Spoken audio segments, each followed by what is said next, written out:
Oh, there's so much more copium. Sid Rosenberg, remember the guy who said Zohran Mamdani would celebrate another 9/11 happening? If you truly love and know Trump, Sid, then this press conference should have been expected. Anyone who truly understands Trump expected it to unfold just the way it did. Exactly. So I'm right back in the chair I was sitting in my family room on October 8th. That Sunday morning, the day after October 7th. Same exact chair, same exact shirt. How weird is that? Didn't even realize that till just now. October 8th, 2023. Same chair. This is where I watched that press conference, if you will, between President Trump and Mayor-elect Mamdani. And I think a lot of you know how much I love President Trump. I think a lot of you know President Trump reciprocates that. In fact, I'll be in Washington, D.C. coming up in a couple of weeks when I am sworn in for President Trump's Holocaust Memorial Council. But with that said, did the GOP just get cucked? I think ultimately what will end up happening is Donald Trump always goes back to what his big donors tell him to do. He always listens, right? I am reminded of the defense that he delivered to Hamas in the aftermath of the peace plan, the so-called ceasefire plan that he implemented, where he was like, well, Hamas, they're doing their best.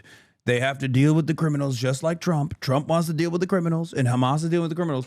And then a couple days later, he got the boss call and was like, actually, they're being violent. They need to stop killing people now, you know? And I suspect that there will be another moment exactly like that, because a lot of the Zionist mega donors that he has, a lot of his Zionist mega donors are going to be making boss calls after this, freaking the fuck out that he was functionally glazing Zohran. And Zohran is their number one op, right?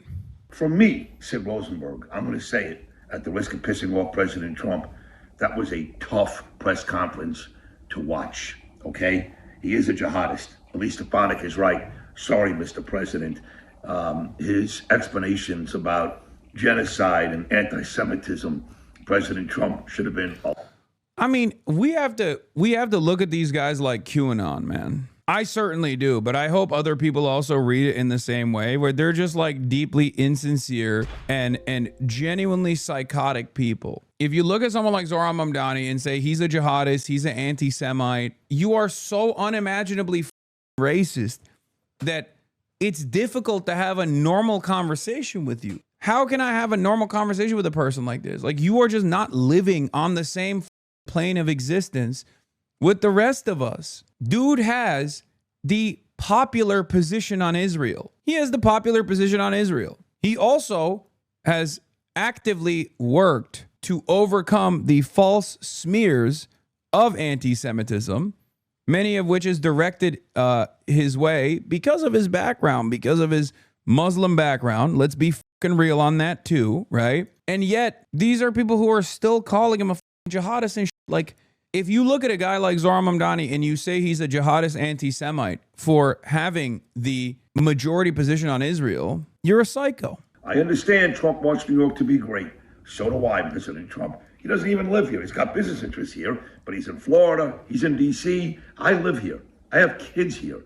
I need this city to be great. I understand all that.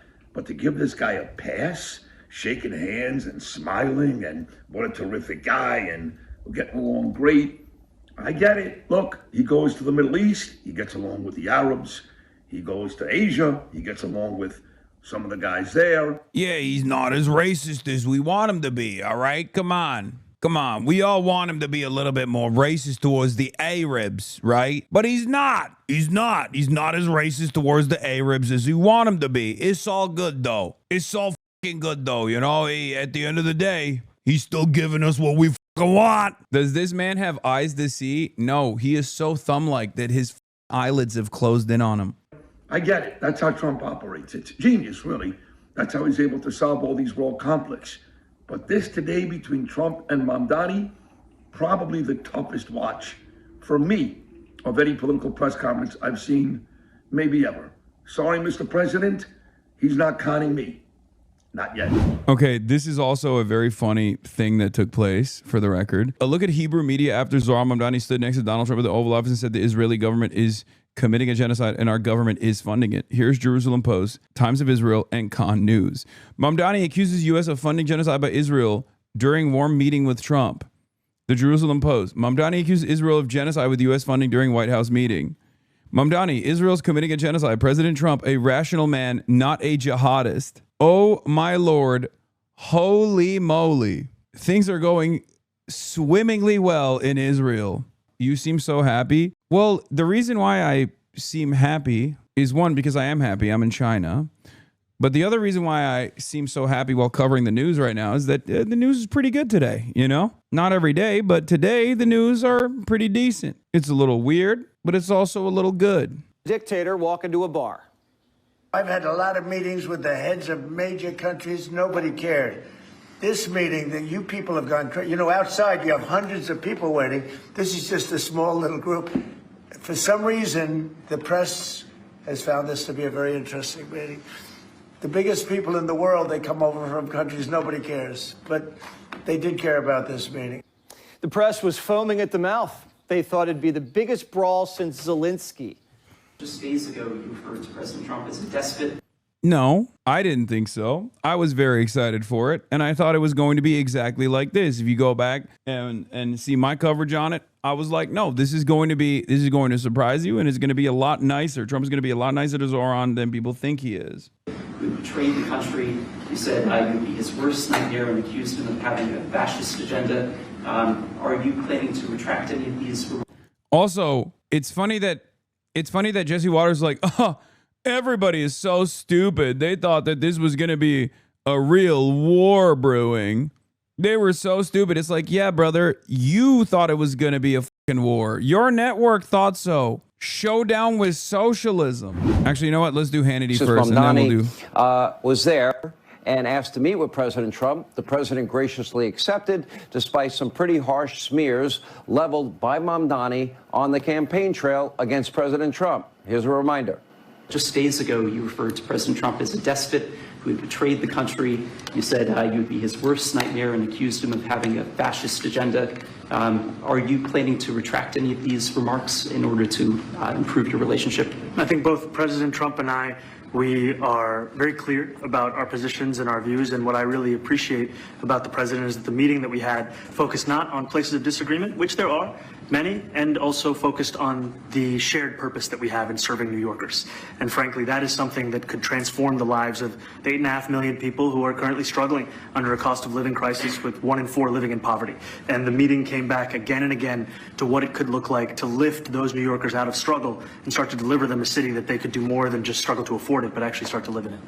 And I've been called much worse than a despot, so it's not that insulting. But maybe I think he'll change his mind after we get to working together. Been called a lot worse. Now, this could be a lesson for Democrats. Now, the president will put aside political differences, work with anyone, anywhere, anytime to make every corner of our country a better place. I just want to congratulate. I think you're going to have hopefully a really great mayor. And the better he does, the happier I am. I will say there's no difference in party. There's no difference in anything. And we're going to be helping him to make everybody's dream come true, having a strong and very safe New York. And congratulations, Mr. Mayor. Thank you, Mr. President. Thank you. I appreciate it. Now, ultimately, this video of Mamdani and Trump in the Oval Office getting along, well, having a productive meeting is really only horrifying for Democrats. Where's the guy that was on the campaign trail saying he's going to beat Donald Trump's worst nightmare? Now, their far-left hero is shaking hands with the guy they called a fascist and a Nazi and a racist. This is so Very funny. They confusing literally for them. went from But jihadist, maybe, just criminal maybe, terrorist this that will Donald help Trump is some going on to the destroy left to like, emerge he's from their actually such a anti-Trump nice guy. psychosis, come back to reality. I am not holding my breath. Let me make a prediction. Over time, they will clash. They will clash heavily, and Donald Trump will win. So what went on behind today's closed-door meeting, and will Mamdani revert back to his extremist, Trump-hating, name-calling self when he gets back to New York? Probably. Anyway, here with more, White House Press Secretary Caroline Leavitt. I think that part publicly surprised them, but it's not really surprising, knowing President Trump as well as I do, He wants peace. This guy won the election. He asked for a meeting. The president met with him. But I don't see how they will reconcile defund, dismantle, no bail laws, empty the jails, and not support ICE in their attempt to enforce the law. I don't see any resolution there. Do you?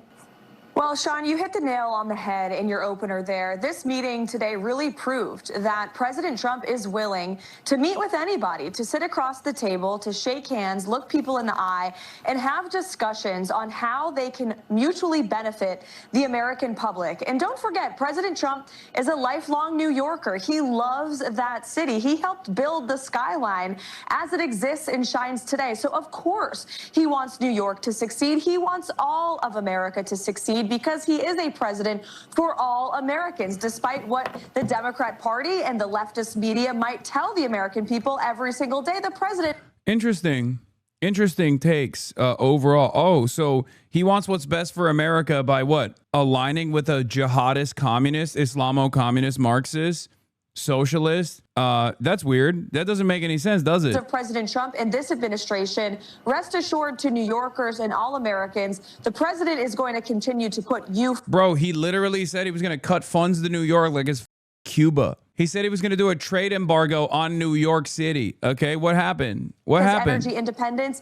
And what of happened? course, we are going to continue to mass deport illegal criminals from our communities. And I'm sorry, but I don't think you can build a resilient movement that is at the mercy of one man and his own personal ambitions and his own personal narcissistic desires. There is no lifeline here post-Trump. It's so crazy. These guys have no consistent principles. They have no interest in ever yelling at Donald Trump. They have no interest in ever criticizing Donald Trump.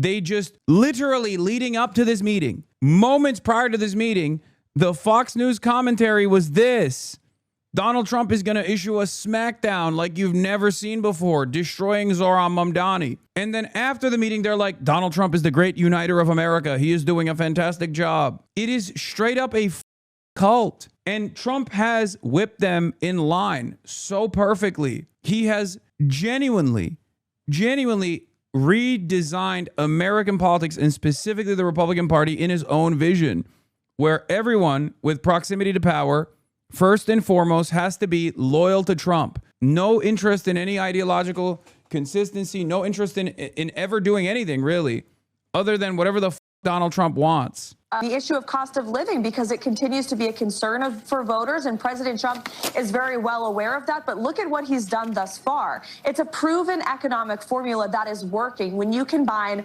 a massive deregulatory campaign to get the government out of the way of small business and American industry. When you look at what he's done with respect to energy independence, to unleash America's resources right here at home to drive down oil prices, which we've already seen result in a 20% decrease in oil prices. We have lower prices at the pump today than we did years ago, and those prices are going to continue to decline. If you look at the cost of like, if you're just a watcher at home and you're like MAGA, you're MAGA adjacent, or you're just fully MAGA, and you believe in maybe something beyond Donald Trump.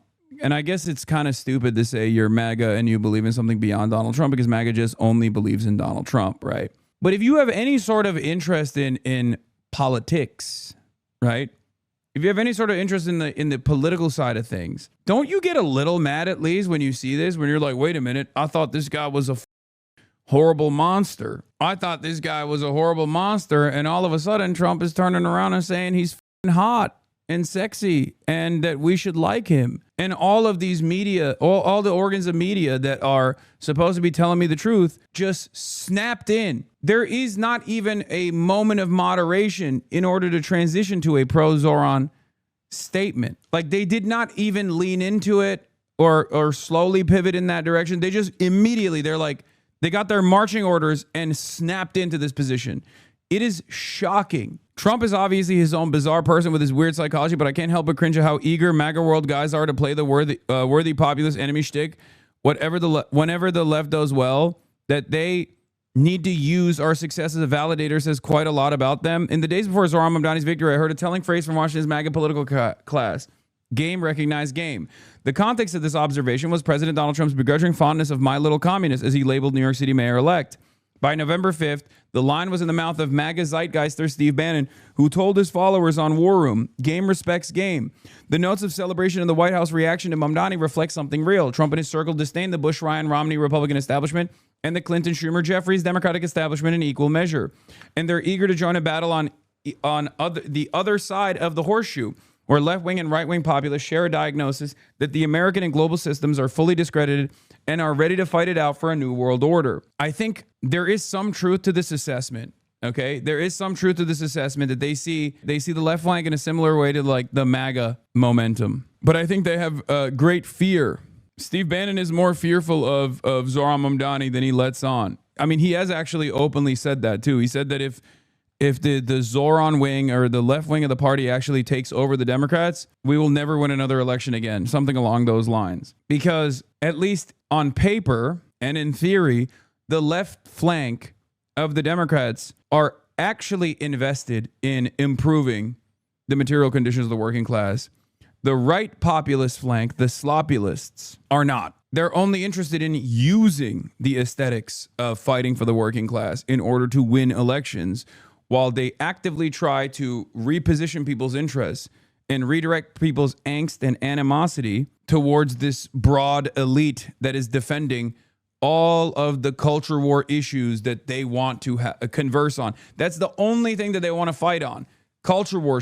You got the real populists and then you got the sloppylists. People who cannot distinguish between the two end up falling into this like horseshoe dynamic. And you have centrist liberals who absolutely fall into this dynamic where they go, oh, both sides are extreme, both sides are radical, both sides are populist, without actually recognizing that one side is genuinely invested in left-wing economic populism. The other side is simply using it because they recognize that it is the one true, genuine counter to the liberal hegemony that exists. That's why you kind of see the centrists and you know, people who abhor Zohran Mamdani and even like the right wing kind of engage in this handshake. I'm called much worse than a despot, so it's not that insulting. Well, let's try that again. Are you affirming that you think President Trump is a fascist? I've spoken about... That's okay. You can just say yes. Okay. It's easier. It's easier than explaining it. I don't mind. The name calling, that's politics. Trump's been giving it and taking it his whole career. This sends a signal to Democrats that Trump's really about business. And if he really was a dictator, would you let some guy come into your house and call you that? No. And did Mamdani go in there and hide his face like Big Gretch? No. Zohran's mayor, Trump's president, so let's get down to it. I think you're going to have, hopefully, a really great mayor. The better he does, the happier I am. I expect to be helping him, not hurting him. A big help, because I want New York City to be great. Trump and Zohran want the same thing for the city. They both want it to be safe and affordable. They might not always agree on how to get there, but instead of bickering, they found common ground. He wants to see a lot of houses created, a lot of apartments built, etc. And, you know, we actually... Yeah, they snapped back into pro-Zohran so hard that they're saying his name right, by the way. They're like, the tone shift was so imminent. Quick question, why does Trump hate other socialists like Ilhan and AOC and loves Bernie and now Zohran? Could you share your analysis? National popularity. And also, they're women. Ilhan Omar is a black woman who is also Muslim, visibly Muslim. She is hijabi. AOC is a brown woman. Donald Trump definitely doesn't like those things. But I don't think AOC and Ilhan Omar are as... I love Ilhan Omar, as you guys know, but the reality is like they are nowhere near as nationally popular as Bernie Sanders and Zohran Mamdani are. They're women. Donald Trump doesn't like that in general. They're black and brown women. Donald Trump doesn't like that at all. But in terms of why he also doesn't look past them like he does with look past that like he does with Claudia Sheinbaum is popularity. Claudia Sheinbaum is unimaginably popular. That's it. It's national popularity. People would be shocked, but I want to see the same thing. Not just housing. Trump wants to rein in the electric company and help Mamdani fight crime. Trump says we're not going to throw good money after bad. He's not going to be sending money for government-run grocery stores. We're talking common sense stuff that helps the middle class. Some of their playbooks overlap. I spoke to New Yorkers who had Yeah, voted. see? Now, this is exactly what I was saying. He is trying to get a crumb of legitimacy on the affordability front by aligning with Zohran Mamdani, the guy who won on affordability. That's straight up what's going on here. And Fox is instantly leaning into it. Voted for the president last November. I heard again and again two major reasons. One was that they wanted an end to forever wars. They wanted an end to the taxpayer dollars we had funding violations of human rights, and they wanted to address the cost of living crisis. A lot of my voters actually voted for him, and One in 10. and I'm okay with that. Trump looks at Zohran like young Bernie, political outsiders who have some wacky ideas but have compassion for the working man and a lot of love from their base. Some Bernie bros voted for Trump the same way some MAGA folks in Queens voted for Zohran. They have different policies with the same goals, making life more affordable for the average Joe. The difference between Zohran and Bernie, Mamdani beat the odds and the establishment. I think he's different. All right, I think he's different, and that can be in a very positive way. But I think he's different than, you know, your typical guy runs, wins, becomes mayor. Love him or hate him, Zohran's fresh, and Trump likes to get his hands on new brands. He can work with anyone, Jews, Muslims, communists, little rocket man. The New York relationship is based on action and results, not labels and insults.